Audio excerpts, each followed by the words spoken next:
ஒரு மனிதனும் பூனையும்.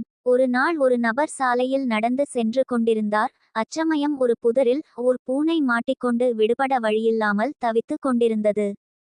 புதரில் மாட்டிக்கொண்டு விடுபட முடியாததால் பூனை மிரண்டு போயிருந்தது. அதன் நிலையை கண்ட அந்த நபர் அதற்கு உதவ முற்பட்டார்.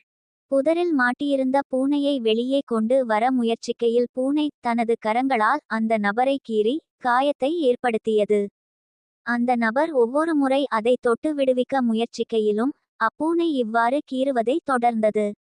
சாலையில் சென்று கொண்டிருந்த மற்றொரு நபர் இதை பார்த்துவிட்டு பூனைக்கு உதவ முயலும் நபரிடம், அப்பூனையை அப்படியே விட்டுவிடுங்கள், வீணாக நீங்கள் காயம் அடைவது ஏன்? அதுவே வெளியே வந்து விடும் என்று அறிவுறுத்தினார். ஆனால் பூனைக்கு உதவி கொண்டிருந்த நபர் மற்றொரு நபர் கூறிய அறிவுரையை காதிலேயே வாங்கிக் கொள்ளாமல் பூனையை விடுவிக்க முனைந்தார். பின்னர் அந்த நபரிடம், பூனை ஒரு மிருகம். அதனால் அது அதன் தன்மையை வெளிப்படுத்தியது. நான் ஒரு மனிதன், ஆக நான் எனது மனிதத்தன்மையை வெளிப்படுத்தினேன் என்று கூறினார். நீதி: உன்னைப் போல் பிறரையும் நேசி.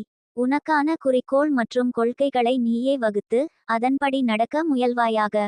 பிறரின் தேவையற்ற அறிவுரையை செவிமடுக்காது இருப்பாயாக. Web links